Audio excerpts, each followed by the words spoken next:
اگر شپ میں پانی آ جائے تو شپ ڈوب جائے. ان قریب اللہ ان کی محبت لوگوں کے دلوں کے اندر رچا بسا دے گا. علم وہی ہے جو ہمارے لیے فائدہ مند ہو.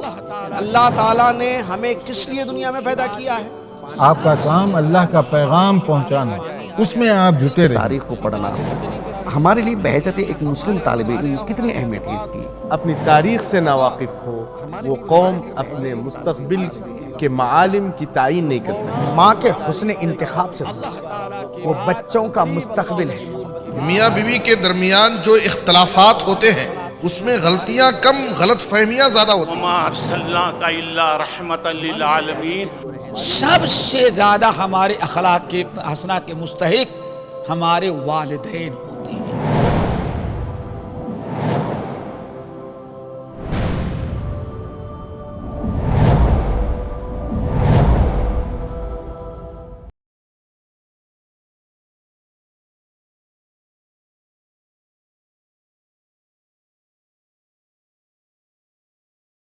السلام علیکم ورحمۃ اللہ وبرکاتہ. الحمد للہ رب العالمین والصلاة والسلام علی رسولہ الکریم، اما بعد. محترم ناظرین اکرام، ہم آپ تمام کا استقبال کرتے ہیں آپ کے اپنے پسندیدہ پروگرام گفتگو میں. اس پروگرام میں الحمدللہ ہم مختلف علماء کرام کی آپ سے ملاقات کراتے ہیں اور دینی اور شرعی رہنمائی ان علماء کرام سے ہم حاصل کرتے ہیں. آج ہمارے لیے بڑی خوشی اور مسرت کی بات ہے کہ ہمارے ساتھ مرسی ٹی وی علماء ٹیم کے صدر شیخ فاروق سعید مدنی حفظہ اللہ موجود ہیں. آئیے سب سے پہلے ہم شیخ محترم کا استقبال کریں، اور خصوصاً چونکہ حج کے ایام چل رہے ہیں تو حج کے سلسلے میں، قربانی کے سلسلے میں، اسی طرح مقدس مقامات کے سلسلے میں جو شرعی معلومات، دینی معلومات ہو سکتی ہیں انشاءاللہ تعالی ہم شیخ محترم سے حاصل کریں گے. شیخ محترم، ہم آپ کا استقبال کرتے ہیں. اہلا و سہلا و مرحبا. بارک اللہ فیکم. شیخ محترم، چونکہ اشہر حرم چل رہے ہیں جی، اور حج کے ایام بھی چل رہے ہیں، تو بڑا مناسب ہے کہ ایسے موقع پر حج کے متعلق اور اسی طرح حج کے ایام کے متعلق اور ان ایام میں کیے جانے والے اعمال کے متعلق جو ہے ہمارے ناظرین کو جو ضروری معلومات ہے وہ ہم جو ہے فراہم کریں انشاءاللہ بإذن اللہ تعالی. بارک اللہ فیکم. شیخ محترم، پہلا جو ہمارا سوال ہے وہ اشہر حرم کے تعلق سے ہے کہ حرمت والے مہینوں کی کیا اہمیت ہے اور وہ کون سے مہینے ہیں؟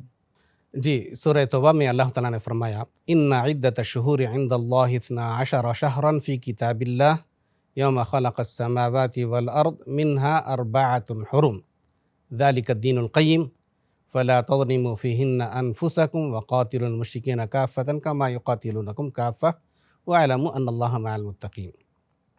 اس آیت میں اللہ تعالیٰ یہ فرماتے ہیں کہ اللہ تعالیٰ کے پاس مہینوں کی تعداد 12 ہے. جی، یعنی سال کے 12 مہینے ہوتے ہیں، اور یہ جو سسٹم ہے اللہ تعالیٰ نے بنایا ہے جب اللہ تعالیٰ نے آسمان اور زمین کو پیدا کیا. ماشاءاللہ. یوم خلق السماوات والارض. اور اس کے بعد فرمایا یہ جو 12 مہینے ہیں، 12 مہینوں میں منہا 4 حرم، ان میں سے 4 مہینے حرمت والے ہیں. تو ان 4 مہینوں میں کیا کرنا چاہیے، کیا نہیں کرنا چاہیے؟ اللہ تعالیٰ نے ان کو حرمت والے ٹھہرایا ہے، یعنی قابل احترام ہیں. وہی پوچھنا چاہ رہا تھا ہمیں کہ حرمت والے مہینوں سے کیا مراد ہے، اس کا کیا معنی ہوتا ہے؟ حرمت والے مہینے کا مطلب یہ ہے کہ یہ قابل احترام ہیں. جی، قابل احترام ہیں تو ان میں اللہ تعالیٰ کی معصیت سے زیادہ بچنا چاہیے، جی، اور خیر کے کام زیادہ سے زیادہ کرنے چاہیے. اس لیے اللہ تعالیٰ نے فرمایا فلا تظلموا فیہن انفسکم. جی، ان 4 مہینوں میں اپنے آپ پر ظلم مت کرو.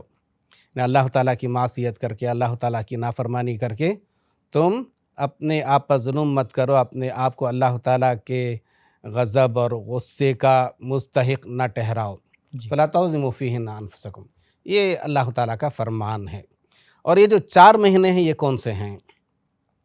یہ 3 مہینے مسلسل آتے ہیں اور 1 مہینہ الگ سے آتا ہے. جی، بعض لوگوں کو یہ شبہ ہو سکتا ہے کہ یہ جو 4 مہینے ہیں ان 4 مہینوں میں شوال کا مہینہ بھی ہو. بعض لوگوں کو یہ شبہ ہے کہ رمضان کا مہینہ بھی حرمت والے مہینوں میں ہے.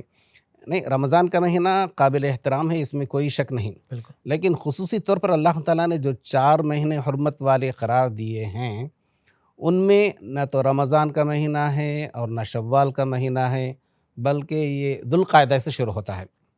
ذوالقعدہ پہلا مہینہ ہے، ذوالحجہ دوسرا مہینہ ہے، اور تیسرا مہینہ محرم، مسلسل جی ہاں یعنی سال کے آخری 2 مہینے ذوالقعدہ اور ذوالحج، اور پھر سال کا پہلا مہینہ محرم اور رجب کا مہینہ، جی تو یہ 3 مہینے مسلسل ذوالقعدہ، ذوالحجہ، محرم اور اس کے بعد رجب کا مہینہ، یہ 4 مہینے ہیں۔ یہ ان مہینوں کی فضیلت کیا ابتدائی دنوں سے ہی تھی یا بعد میں اس کے حوالے سے جو ہے فضیلت کچھ نازل ہوئی؟ نہیں، یہ تو اللہ تعالیٰ نے فرمایا یوم خلق السماوات والارض، جب اللہ تعالیٰ نے آسمان اور زمین پیدا کیے اسی وقت سے ان کی حرمت چلی آ رہی ہے، جی اور ان مہینوں کی حرمت کا اعتراف مشرکین مکہ کو بھی تھا۔ اچھا جی ہاں جی ہاں، وہ لوگ بھی اس بات کا خیال رکھتے تھے، البتہ تھوڑا سا ڈنڈی مار دیتے تھے۔ وہ کیا کرتے تھے، جیسے ان کے گھٹی میں جنگ پڑی ہوئی تھی، لیکن یعنی جنگ کا ماحول عام تھا جی، لیکن اس میں بھی اس بات کا خیال رکھتے تھے کہ یہ جو حرمت والے مہینے ہیں ان میں جنگ نہ کریں۔ جی اب ذوالقعدہ کا مہینہ ہے، اس میں لوگ حج کے لیے جاتے تھے، تو پھر اس کی حرمت کو مانتے تھے۔ جی ذوالحجہ اس میں حج ہوتا ہے، تو اس میں کی حرمت کو بھی مان کر کے اس میں جنگ نہیں کرتے تھے، اور یہاں سے ان کے صبر کا پیمانہ لبریز ہو جاتا تھا۔ اب محرم کا مہینہ آیا تو سوچتے تھے کہ اب نہیں ہو سکتا، 2 مہینے انتظار 2 مہینے بہت ہو گئے، جی تو محرم کے مہینے وہ کہتے تھے کہ جو ہے ہم اس کو تھوڑا سا ہٹا دیتے تھے، اور محرم کے مہینے کو سفر کا مہینہ ہم فرض کر لیتے ہیں، اور فوراً جنگ کرنے کے لیے نکل جاتے تھے اور ڈاکے ڈالتے تھے، جی اور یہی طریقہ ان کا اپنا تھا، جس کے سبب مہینوں کی جو ترتیب ہے وہ ذرا الٹ پلٹ ہو گئی تھی۔ جی الٹ پلٹ ہوتے ہوتے جب رسول اللہ صلی اللہ علیہ وسلم نے حج کیا، اس سال بالکل صحیح ترتیب اپنی جگہ واپس آ گئی۔ ماشاءاللہ جی اسی لیے رسول اللہ صلی اللہ علیہ وسلم نے فرمایا کہ جب اللہ تعالیٰ نے ان مہینوں کو بنایا اور جو ترتیب رکھی، ان لوگوں نے گڑبڑ کر دی تھی، لیکن یہ جو سال ہیں اس سال پھر وہ ترتیب گڑبڑ سے گزرتے ہوئے اپنی صحیح ترتیب پر آ گئی ہیں، یعنی جو ذوالحجہ کا جو صحیح مہینہ ہے اسی میں حج ہو رہا ہے، یہ رسول اللہ صلی اللہ علیہ وسلم نے بتایا۔ صلی اللہ علیہ وسلم۔ تو اشہر حرم کی فضیلت عرب لوگ بھی مانتے تھے، جی بالکل، اور نبی صلی اللہ علیہ وسلم نے اسے باقی رکھا، پھر اس کو باقی مسلمانوں رکھا۔ کے لیے بھی یہی حکم ہے کہ ان مہینوں کا وہ احترام کریں۔ جی بالکل۔ جی شیخ جزاکم اللہ خیرا۔ شیخ محترم، اشہر حج سے کیا مراد ہے؟ اچھا، اشہر حج سے مراد جو ہے شوال کا مہینہ، ذوالقعدہ کا مہینہ، اور ذوالحج کے 10 دن کہتے ہیں، اور بعض کے پاس ذوالحجہ کا پورا ہی مہینہ، جی کیونکہ اس کو کہتے ہیں ذوالحج، حج والا مہینہ، اس لیے پورا ہی مہینہ بعض علماء کے پاس ہے۔ تو یہ 3 مہینے ہیں، پہلا مہینہ شوال کا، جی اور شوال کی جو پہلی تاریخ آتی ہیں وہ کون سی؟ عید کا جس دن کے عید الفطر، جی ہاں تو وہاں سے حج کا مہینہ بھی شروع، حج کے مہینے بھی شروع ہو جاتے ہیں، شوال، ذوالقعدہ، ذوالحج، یہ 3 مہینے ہیں، یا ذوالحج کے 10 دن جیسا کہ بعض علماء کا خیال ہے۔ یعنی اشہر حج سے مراد وہ مہینے جس کے اندر حج ہوتا ہے، یعنی مطلب یہ ہے کہ اگر کوئی شخص اس سال حج کرنا چاہتا ہے تو وہ یعنی کم از کم شوال کی جو پہلی تاریخ ہے، عید الفطر، یعنی عید الفطر کا چاند نظر آئے تو پھر وہ حج کا احرام پہن کر کے وہ حج کرنے کے لیے نکل سکتا ہے میقات سے، اس سے پہلے نہیں۔ بعض لوگوں کے پاس یہ بھی ہے، ایک فقہی اصول ہے ان کے پاس کہ مسئلہ اگر کوئی شخص چاہے تو اس سے پہلے بھی وہ احرام باندھ کر کے نکل جا سکتا ہے، لیکن صحیح یہ ہے، جیسا کہ امام شافعی رحمۃ اللہ علیہ کا یہ مذہب ہے، مسلک ہے، کہ یہ جو حج کے مہینے ہیں انہی میں حج کا احرام باندھا جا سکتا ہے، اس سے پہلے نہیں۔ اصل جو حج ہوتا ہے وہ ذی الحجہ کے اندر ہو رہا ہے، جی جی۔ تو یہ ابتدائی اور مزید جو 2 مہینوں کا جو وقت رکھا گیا ہے اس کی کیا حکمت ہے شیخ؟ اس کی حکمت یہ ہے کہ اگر کوئی بہت دور سے اگر نکل رہا ہے اچھا جی، حج کی خاطر تو پھر وہ نکلے، لیکن اس کو جو حج کا احرام باندھنا ہے شوال کی پہلی تاریخ ہی کو باندھے، اور وہ میقات سے ہی باندھے گا وہ. ہاں میقات ہی سے باندھے گا. بالکل. جزاکم اللہ خیرا. شیخ محترم، ذی الحجہ کا یہ جو مہینہ ہے، یہ جو نام رکھا گیا ہے اس مہینے کا، جس کی ابتدا بھی انشاءاللہ ہونے جا رہی ہے، تو اس کی وجہ تسمیہ کیا ہے؟ آخر یہ نام اسے کیوں دیا گیا ہے؟ پہلی بات یہ ہے کہ سال کا یہ آخری مہینہ ہے ذی الحجہ. الحجہ، حج، حج، یہ سب حج کے نام ہیں. سورہ آل عمران میں اللہ تعالیٰ نے فرمایا وَلِلَّهِ عَلَى النَّاسِ حِجُّ الْبَيْتِ مَنِ اسْتَطَاعَ إِلَيْهِ سَبِيلًا. جی، تو یہاں پہ حج البیت، حج کہا گیا. اور سورۃ الحج میں اللہ تعالیٰ ماشاء اللہ یعنی حج کے نام سے ایک سورت بھی ہے، اس میں حج کا تذکرہ ہے. اس میں اللہ تعالیٰ فرماتے ہیں وَأَذِّن فِي النَّاسِ بِالْحَجِّ يَأْتُوكَ رِجَالًا وَعَلَىٰ كُلِّ ضَامِرٍ يَأْتِينَ مِنْ كُلِّ فَجٍّ عَمِيقٍ. تو اس کو حج بھی کہتے ہیں، حج بھی کہتے ہیں، اور حجہ بھی کہتے ہیں. جی، اور حجہ کے معنی کیا ہیں؟ حجہ کے معنی، حج کے معنی، حج کے معنی سب ایک ہی ہیں. حج کرنا، قصد کرنا. قصد. جی، لغوی تعریف. جی ہاں، لغت میں اس کے معنی ہے قصد کرنا. قصد کس کا کرتے ہیں؟ بیت اللہ کا قصد کرتے ہیں، بالکل. عبادت کی خاطر، ایک خاص قسم کی عبادت کی خاطر خاص ایام میں جو عبادت کے لیے جاتے ہیں اس کو حج کہتے ہیں یا حج کہتے ہیں یا حجہ کہتے ہیں. جی، حجہ کے ایک معنی سال کے بھی ہیں. جی، وہ اس طرح سے کہ حج جو ہے سال میں کتنی مرتبہ ہوتا ہے؟ ایک ہی مرتبہ ہوتا ہے.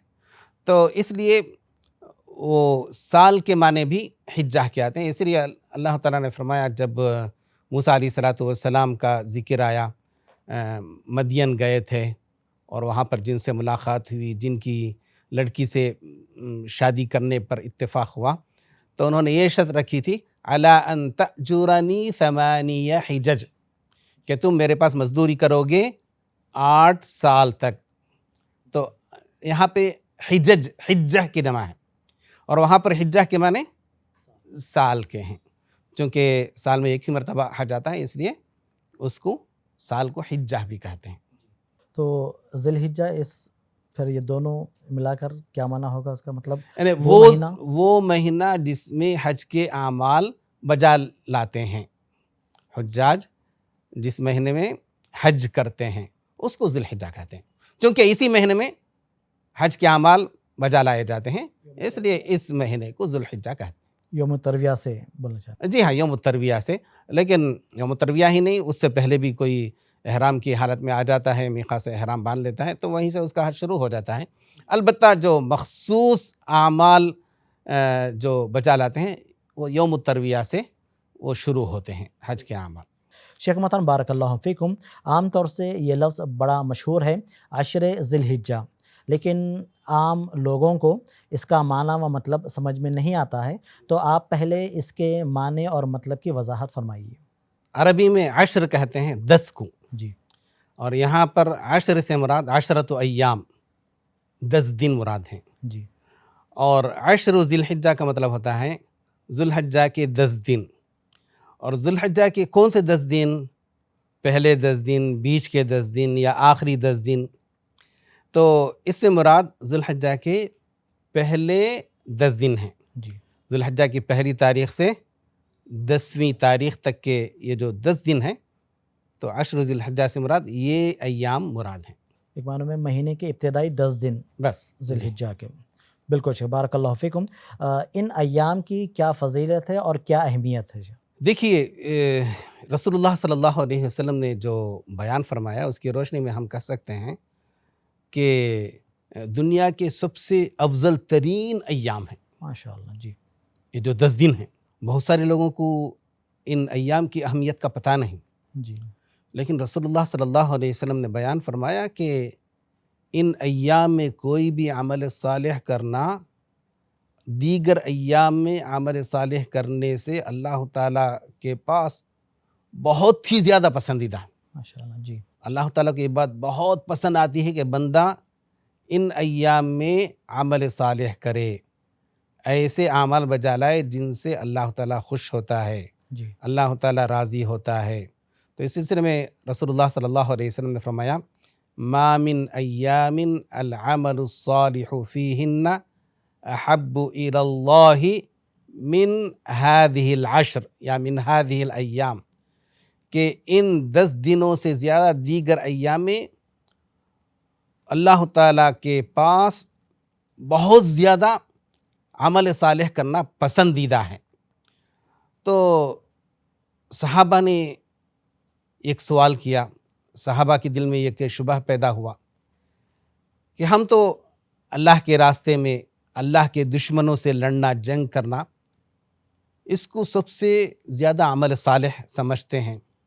اگر دیگر ایام میں اگر کوئی اللہ کے دشمنوں سے جنگ کرنے کے لیے اللہ کے دین کو سربلند کرنے کی خاطر نکلتا ہے تو اس کا وہ عمل بھی اتنا زیادہ اللہ تعالیٰ کے پاس پسندیدہ نہیں ہے جتنا کہ ان ایام میں اللہ تعالیٰ کے پاس کوئی بھی عمل صالح پسندیدہ ہے۔ تو آپ صلی اللہ علیہ وسلم سے صحابہ نے پوچھا، قالوا یا رسول اللہ ولا الجہاد فی سبیل اللہ، تو رسول اللہ صلی اللہ علیہ وسلم نے فرمایا ولا الجہاد فی سبیل اللہ کے راستے میں جنگ کرنا یہ بھی اللہ تعالیٰ کے پاس اتنا پسندیدہ نہیں۔ الا رجل خرج بنفسه وماله ثم لم يرجع بذلك من شيء، سوائے اس شخص کے جو اپنی جان اور سارا مال لے کر کے نکلے اور پھر اس میں سے کسی چیز کے ساتھ اس کی واپسی نہیں ہوئی، یعنی شہید بھی ہو گیا اور سارا مال اللہ کے راستے میں لٹا دیا، وہ شخص ہو سکتا ہے اس شخص سے زیادہ درجے میں بلند ہو جائے اور اللہ تعالیٰ کے پاس اس کا وہ عمل زیادہ پسندیدہ ہو جائے اس شخص سے جو کہ ان ایام میں عمل صالح کرتا ہے۔ اسی طرح سے دیکھیے قرآن مجید میں ایک سورت ہے سورۃ الفجر، جس میں اللہ تعالیٰ فرماتے ہیں اعوذ باللہ من الشیطان الرجیم بسم اللہ الرحمن الرحیم والفجر ولیال عشر والشفع والوتر۔ تو اللہ تعالیٰ نے اس سورت کے شروع میں فجر کی قسم کھائی ہے، اور بعض نے کہا کہ یہ جو فجر ہیں یہ یوم النحر کی فجر ہے، والفجر، پھر ولیال عشر 10 راتوں کی قسم ہے، اور یہاں پر لیال لیلتن کی جمع ہے۔ لیلتن عربی میں رات کو کہتے ہیں، لیکن عربی میں لیلتن کہہ کر کے وہ رات مراد ہے جس کے ساتھ دن بھی شامل ہو، یعنی رات اور دن کے جو 24 گھنٹے ہیں اس کو بھی لیلہ کہتے ہیں۔ تو اس طرح سے ولیال عشر سے مراد 10 دن، یعنی اللہ تعالیٰ نے یہ جو 10 دنوں کی قسم کھائی ہے وہ کون سے 10 دن ہیں؟ تو بہت سارے صحابہ نے ذکر کیا ہے کہ اس سے مراد ذی الحجہ کے ابتدائی 10 دن ہیں۔ تو جن ایام کی اللہ تعالیٰ قسم کھائے تو ظاہر بات ہے ان کی اہمیت ہے۔ بالکل۔ تو پتہ چلا کہ جو ہے یہ جو 10 دن ہیں ذی الحجہ کے ابتدائی 10 دن اللہ تعالیٰ کے پاس بڑی قدر ہے، بڑی اہمیت ہے، بہت ہی مبارک دن ہیں، مبارک ساعتیں ہیں، مبارک گھڑیاں ہیں ان ایام میں۔ تو مسلمانوں کو چاہیے، لوگوں کو چاہیے کہ ان کی اہمیت کو سمجھیں۔ جزاکم اللہ خیرا۔ شیخ محترم، اللہ رب العالمین اپنی مخلوقات کی قسم کھاتا ہے قرآن مجید کے اندر، جی جیسا کہ آخری پارے کے اندر بہت زیادہ ہمیں پڑھنے کو ملتا ہے۔ تو بندوں کے لیے اس سلسلے میں کیا حکم ہے؟ کیا ہم بھی جیسا عام طور پر لوگ جو ہے اپنے والدین کی، کوئی اپنے بچوں کی، کوئی مختلف چیزوں کی عام طور پر قسم کھاتے رہتے ہیں، تو کیا یہ جائز ہے؟ نہیں، دیکھیے اللہ تعالیٰ جس کی چاہے قسم کھائے، اور اس کا جو سبب بتاتے ہیں علماء ان کی اہمیت کو بتانے کے لیے اللہ تعالیٰ نے ان کی قسم کھائی ہے۔ لیکن شریعت نے ہم کو منع کیا ہے، رسول اللہ صلی اللہ علیہ وسلم نے ہم کو منع کیا ہے کہ ہم اگر قسم کھائیں تو اللہ ہی کی قسم کھائیں، اللہ کے علاوہ کسی اور کی قسم نہ کھائیں، یہاں تک کہ لا تحلفوا بآبائکم، تم اپنے باپ دادا کی بھی قسم نہیں کھانا۔ کوئی باپ کی قسم کھاتا ہے، کوئی ماں کی قسم کھاتا ہے، کوئی ماں کے سر کی قسم کھاتا ہے، کوئی کعبے کی قسم کھاتا ہے۔ کعبہ ایک محترم جگہ ہے، ایک مقدس جگہ ہے، اس میں کوئی شک نہیں، ہمارے دلوں میں اس کا احترام ہے، اس کا تقدس ہم اپنے دلوں سے مانتے ہیں. لیکن رسول اللہ صلی اللہ علیہ وسلم نے جب قسم کھانی چاہی تو کہا وَرَبِّ الْكَعْبَةِ، جی رب کعبہ کی قسم. کعبے کی قسم نہیں کھائی، بالکل. کعبے کے رب کی قسم کھائی. اور اسی طرح بعض لوگ رسول اللہ صلی اللہ علیہ وسلم کی قسم بھی کھاتے ہیں. جی اور یہ میں نے عام طور پہ مصریوں کے پاس دیکھا، والنبی کہیں گے. جی جی یہاں پر واو جو ہے قسمیہ ہے، نبی کی قسم اس طرح سے. اصل میں ان کا مقصد تو نبی صلی اللہ علیہ وسلم کا احترام ہے، جی اس میں کوئی شک نہیں، لیکن ان کو حکم نہیں معلوم کہ غیر اللہ کی قسم نہیں کھانی چاہیے. آپ صلی اللہ علیہ وسلم نے ایک حدیث میں بیان فرمایا جس کو قسم کھانی ہو وہ اللہ تعالیٰ کی قسم کھائے، بالکل. ورنہ چپ رہیں. اور خود اللہ تعالیٰ کی قسم کھانا خود بات پر، یہ بھی کوئی پسندیدہ عمل نہیں ہے. ضرورت پڑنے پر ہی. بس بہت ضرورت ہو اور کوئی تاکید مقصود ہو، جی اس کے بغیر کام نہ چل سکتا، اس کو عادت نہ بنائیں. بالکل. اس کو عادت نہیں بنانی چاہیے. جزاکم اللہ خیرا. شیخ محترم، ان 10 دنوں کی مزید کیا فضیلت ہے، اور ان 10 دنوں میں جو کہ فضیلت والے اعمال ہمیں انجام دینے ہیں تو کون سی نیکیاں ہمیں کرنی چاہیے، کون سے اعمال ہمیں کرنے چاہیے؟ دیکھیے بارک اللہ فیکم، سب سے پہلی بات یہ ہے کہ اس مہینے کو ہم کیا کہتے ہیں؟ ذو الحجہ. جی تو سب سے اہم عمل جو اس مہینے میں ہوتا ہے وہ حج کا عمل ہے. بالکل. اور یہ جو حج ہے اسلام کے 5 ارکان میں سے ایک رکن ہے. اگر کسی کے پاس استطاعت ہو تو ضرور حج کرے. بالکل. حج کی نیت کرے اور جائے اور جا کر کے حج کرے. سب سے اہم عمل، کیونکہ اس مہینے کا نام ہی ذو الحجہ ہے. بالکل. اور میری دعا ہے کہ جو بھی ناظرین ہیں اللہ تعالیٰ ان سب کو حج کی سعادت عطا فرمائے، آمین. عمرے کی سعادت عطا فرمائے. آمین. اور جن لوگوں نے اس سے پہلے حج کر لیا ہے یا عمرہ کر لیا ہے اللہ تعالیٰ ان کے حج اور عمرے کو قبول فرمائے اور بار بار اپنے دربار میں حاضری کا موقع دے. آمین. یہ ہماری دعا ہے. آمین. ان 10 دنوں میں جو عمل کرنے ہیں ان میں سے سب سے اہم عمل حج اور عمرہ کرنا ہے، اگر کسی کے پاس استطاعت ہو. اور اگر کسی کے پاس استطاعت تھی لیکن اتنے مختصر وقت میں وہ تیاری کر کے نہیں پہنچ سکتا، ظاہر بات ہے ذرا مشکل ہی ہے، جی تو پھر اگلے سال کے لیے وہ ابھی سے نیت کر لے، بلکہ عزم کر لے اور تیاری ابھی سے شروع کر دے. جی تو پھر انشاءاللہ اگلے سال اس کی نیت کے مطابق اللہ تعالیٰ اس کو توفیق بھی دے گا اور اللہ تعالیٰ اس کو آسانی بھی عطا فرمائے گا. اور دوسرا جو اہم عمل ہے ان 10 دنوں میں، ان 10 دنوں میں ایک دن ہے یوم عرفہ، بڑا اہم دن ہے. جی اس دن روزہ رکھنا ہے، اللہ تعالیٰ کو بہت ہی پسندیدہ ہے روزہ رکھنا. رسول اللہ صلی اللہ علیہ وسلم نے اس کے فضیلت کے بارے میں فرمایا کہ صرف اس دن 9 ذی الحجہ کو، یوم عرفہ کو روزہ رکھنے کے سبب میں اللہ تعالیٰ سے امید رکھتا ہوں کہ بندے کے پچھلے 1 سال اور اگلے 1 سال کے گناہ معاف ہو جائیں. اور اس سے مراد ظاہر بات ہے گناہ صغیرہ ہیں، گناہ کبیرہ کے لیے الگ سے اس کو توبہ وغیرہ کرنی چاہیے. اور ان 10 دنوں میں یوم النحر بھی آتا ہے. 10 دنوں میں سے جو آخری دن ہے یوم النحر، 10ویں تاریخ، عید کا دن. عید کا دن. جو غیر حاجی ہیں اس دن وہ قربانی کرتے ہیں. قربانی کا یہ عمل یوم النحر کو اللہ تعالیٰ کے پاس بہت ہی پسندیدہ ہے. جی اور بھی بہت سارے اعمال ہیں جو ان 10 دنوں میں بجا لائے جاتے ہیں.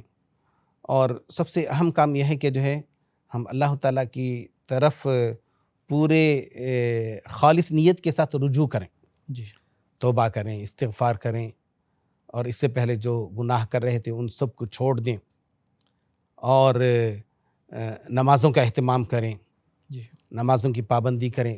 دیگر ایام میں بھی کرنی چاہیے، ان ایام خصوصی طور پر. اور سنن و نوافل کا بھی اہتمام کریں.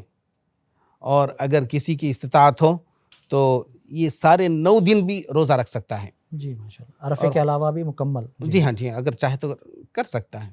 قرآن مجید کی تلاوت کا اہتمام کریں، تکبیر، تحلیل، تحمید یا اللہ اکبر، لا الہ الا اللہ، الحمدللہ، ان اذکار کے ذریعے اپنی زبان کو تر رکھیں. جی یہ کچھ اعمال ہیں جو ان 10 دنوں میں بجا لائے جاتے ہیں. انشاءاللہ مزید اس کی تفصیل اگلی گفتگو میں ہم پیش کریں گے انشاءاللہ تعالی. شیخ محمد، تکبیر کے جو کلمات ہیں، ایک تو ہے اللہ اکبر، جی. مزید جو مکمل جو تکبیرات ہم عید کے موقع سے بلند کرتے ہیں، تو کیا وہی تکبیرات ہمیں ان ایام میں بھی بلند کرنا چاہیے؟ اس بات کا اختیار ہے کہ آپ چاہیں تو وہ جو پوری تکبیر ہے، اللہ اکبر لا الہ الا اللہ، اللہ اکبر وللہ الحمد، جی، یہ ادا کریں، یا اللہ اکبر الگ سے مفرد، اللہ اکبر لا الہ الا اللہ، لا الہ الا اللہ، الحمدللہ، جی، الگ الگ بھی ان اذکار کو ہم پڑھ سکتے ہیں، کہہ سکتے ہیں، پڑھ سکتے ہیں. بالکل. جزاکم اللہ خیرا. محترم ناظرین کرام، عشر ذی الحجہ کی یعنی ذی الحجہ کے ابتدائی 10 دنوں کی فضیلت کے حوالے سے ہم نے شیخ محترم سے قرآن و حدیث کی روشنی میں بہت ہی اہم معلومات حاصل کی ہیں. یہ اس لیے تاکہ ہم ابھی سے تیاری کریں، ان ایام کو، ان دنوں کو غنیمت جانیں اور ان میں زیادہ سے زیادہ نیکیاں کر کے اللہ تعالیٰ کو راضی کرنے اور اللہ تعالیٰ کو خوش کرنے کی جو ہے ہم کوشش کریں. ہم اللہ تعالیٰ سے دعا کرتے ہیں کہ اللہ رب العالمین ہم تمام کو ان مبارک ایام کی اہمیت کو سمجھتے ہوئے ان میں زیادہ سے زیادہ نیکیاں کر کے اللہ تعالیٰ کو راضی کرنے کے توفیق عطا فرمائے. آمین.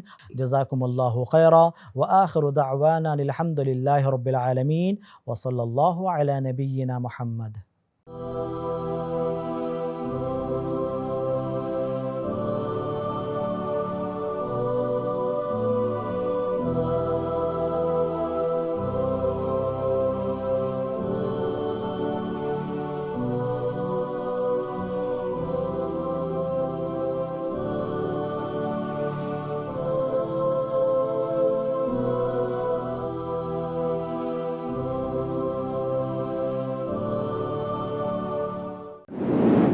مرسی ٹی وی کے مزید ویڈیوز کے لیے ہمارے چینل کو سبسکرائب کریں اور بیل آئیکن کو کلک کرنا نہ بھولیں. جزاک اللہ خیر. مرسی ٹی وی، پیغام رحمت.